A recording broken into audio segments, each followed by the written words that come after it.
বিদেশ লাইফটা সবসময় বিলাসিতা হয় না। নমস্কার, আমি সুবর্ণা। আমেরিকা উইথ বাঙালিয়ানা থেকে আমি চলে এসেছি আপনাদের সামনে একটা নতুন ভিডিও নিয়ে। কেমন আছেন সবাই?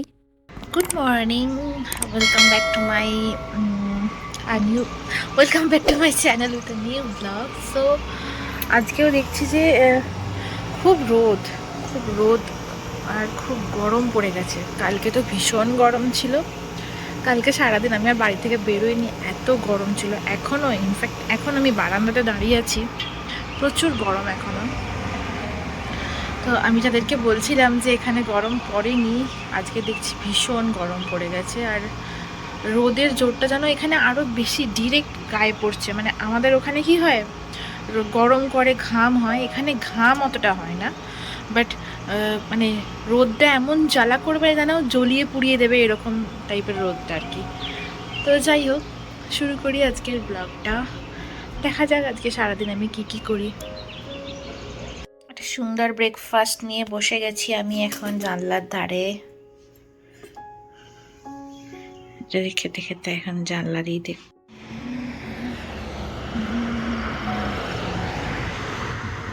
এখন বেরিয়ে পড়লাম একটা কাজে। যেতে হবে আজকে অনেকটা দূরে। এই রোদের মধ্যে যেতে ইচ্ছা করছিল না, কিন্তু উপায় তো নেই, যেতে তো হবেই। একদম খাঁ খাঁ করছে রোদ, মানে রাস্তাঘাটে একটাও লোক নেই। এত কষ্ট হচ্ছে, মনে হচ্ছে মুখটা পুরো পুড়িয়ে দিচ্ছে। বাবারে রোদ রে, আর এই গরম রাস্তা, মনে হচ্ছে যেন সেই রাস্তা থেকে একদম গরম পিচ্ছের ভাব উঠছে। রাস্তায় কেউ কোথাও নেই, শুধু সাই সাই করে গাড়ি যাচ্ছে। আর বাস স্ট্যান্ডগুলো তো অনেক দূরে থাকে, যার জন্য হেঁটে যেতে হয়। খুব কষ্ট হচ্ছে, ভেতর থেকে জ্বলে যাচ্ছে মনে হচ্ছে সবাই। আর ঘাম হয় না, তীব্র গরম, তো ভীষণ কষ্ট হচ্ছে। দেখো আমি এখন কি এখানে গরম, ২-৩টে বাস বাপরে গরম বাড়ি রে। থেকে উঠে এটা অবধি ৩টে বাস চেঞ্জ করে এলাম। এখন বাস থেকে নেমেও অনেকটা হেঁটে যেতে হবে, প্রায় ১৩ থেকে ১৪ মিনিট হেঁটে। আর এই খাঁ খাঁ রাস্তা দিয়ে হেঁটে যাওয়া যে কী কষ্টকর সেটা বুঝছিলাম, কারণ রাস্তা থেকে পুরো গরম ভাপ বেরোচ্ছিল। আবার দৌড়ে এসে সেই বাস স্ট্যান্ড থেকেই বাস ধরতে হবে। ওই যে দূরে বাস চলে এসছে। বাসে চেপে যেন শান্তি, চোখ মুখ পুরো লাল হয়ে গেছে, এত কষ্ট হচ্ছিল, মাথায় যন্ত্রণা শুরু হয়ে গেছিলো আমার, এত রোদ আজকে। আর বাসগুলোতে তো এসি, তার যা হোক রেহাই একটু, না হলে পুরো মরে যেতাম একদম।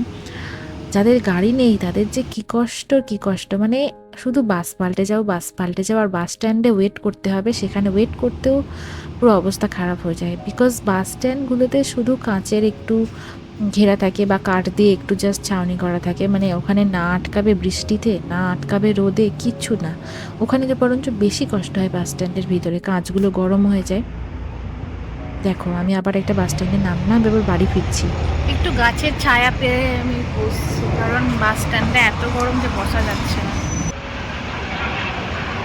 এখন বসে বসে দেখলাম এখানে হেলিকপ্টার যাচ্ছিল, আর আমার এত খিদে পেয়েছে, বেজে গেছিলো প্রায় ৩টে মতো, প্রচুর খিদে পেয়ে গেছিলো। আর এখানে বসে বসে খুব মানে কি করব, উপায় তো নেই। বাড়ি যেতে এই রোদে রোদে হেঁটে হেঁটে বাড়ি যাওয়া মানে তো অনেক দূর, খুব কষ্ট হবে। তাই এখানেই বসে বসেই ওয়েট করছিলাম, আর সবার রাস্তা দিয়ে যাতায়াত দেখছিলাম।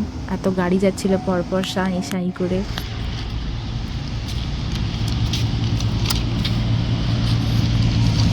কি মনে হয়, বিদেশ লাইফ খুব ভালো? বিদেশ মানে বিলাসিতা, সেটা না। এই যে এখন আমি এখানে প্রায় ৮ ঘন্টার উপর বসে আছি, কোনো বাস নেই। এই গরম জায়গার ভাগ্যে যে গাছটা ছিল তাই একটু ছায়া পেয়েছে, না হলে ওই কাঠ ফাটা রোদে বাস স্ট্যান্ডের মধ্যেই সারাক্ষণ দাঁড়িয়ে থাকতে হয় আমাদের, বেসিক্যালি যাদের গাড়ি নেই এখানে।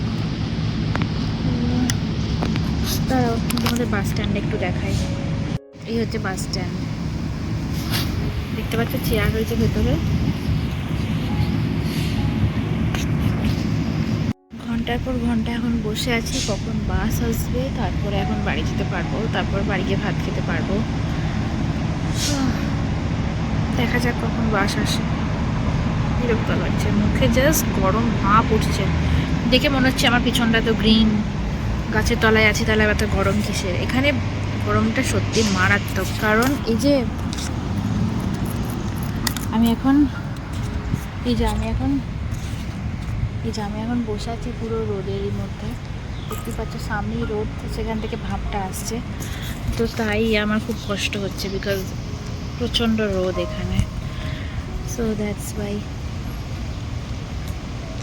দেখা যাক কখন বাস আছে। বাড়ি এসে ফ্রেশ হয়েই আমি আগে একটু ডিম ভেজে নিলাম, তার সাথে মাইক্রোওভেনে আলু সেদ্ধ করতে দিয়ে দিয়েছিলাম, আর একটু পেঁয়াজ ভেজে নিয়েছিলাম। তো প্রথমে ডিমটা ভেজে নিলাম, এরপরে এই যে আলুগুলোকে সেনে নিচ্ছিলাম, বাট দেখছি যে সেদ্ধ হয়নি ঠিক মতো। তারপরে আমার মাথায় বুদ্ধি এলো যে ফ্রিজে তো একটু পোস্ত ছিল, তো কেননা পোস্ত দিয়ে এটা একটু নেড়ে নেওয়া যায়, তাহলেও খেতে ভালো লাগবে। তো আমি তাড়াহুড়ো করে, খিদে পেয়ে গেলে দেখবে মানুষের এমনি মানে রেসিপি মাথা থেকে চলে আসে মন মতো, আর খিদের পেটেতে যা খাবো সেটাই যেন অমৃত লাগে। আমার তো পোস্ত ফেভারিট। এই যে এখানে পোস্তটা আলুটার সাথে আমি 2 চামচ পোস্ত দিয়ে একটু নাড়াচাড়া করে নিয়েছি। ব্যাস, এই দিয়ে এখন ভাতটা খাবো তৃপ্তি করে।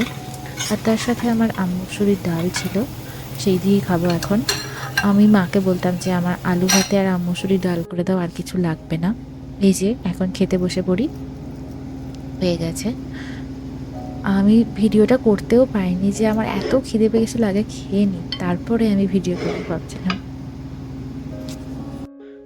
হাঁপিয়ে গেছি পুরো, এত তাড়াহুড়ো করে এসে স্নান করে আবার হাত করে তারপর খেলাম। তো প্রচুর রোদ বাইরে, প্রচুর রোদ। আমি যে বলছিলাম যে খুব গরম নেই, বাপরে আজকে তো পুরো পাগল হয়ে গেছি, চোখ মুখ পুরো কালো হয়ে গেছে, ক্যামেরাতে বোঝা যাচ্ছে না, আমি আয়নার সামনে গিয়ে দাঁড়ালে আমি অবাক হয়ে যাচ্ছি, মুখটা পুরো লাল হয়ে গেছে আমার। তো যাই হোক, এই ভিডিওটা এখানেই শেষ করছি, আর বেশি বড় করলাম না। কেমন লাগলো তোমাদের অবশ্যই কমেন্ট করে জানিও, যদি ভালো লেগে থাকে তাহলে একটা লাইক অ্যান্ড সাবস্ক্রাইব করে দিও, যাতে পরবর্তী ভিডিওগুলো তোমাদের সামনে আসে। আর হ্যাঁ, আমি কিন্তু এখন সবাইকার পুরো ভিডিও দেখছি, কদিন আগে যেটা আমার হয়েছিল, মুড অফ ছিল, তাই আমি 2-3 দিন কারো ভিডিওতে কমেন্ট করিনি, 2-3 দিন। তারপরে কিন্তু আমি সবার ভিডিওতে আবার কমেন্ট করছি। তো তাও যদি কারো কমেন্ট মিস হয়ে যায়, তোমরা আমার কমেন্ট বক্সে এসে জানিয়ে যেও যে আমার পরিবারে যেতে ভুলে গেছো, আমি তোমাদের পরিবারে অবশ্যই চলে যাব। আর যারা নতুন বন্ধু হয়ে যাচ্ছ, আমি তাদেরকে বন্ধু করে নেব সঙ্গে সঙ্গে। টাটা, দেখা হচ্ছে পরের কোনো ভিডিওতে।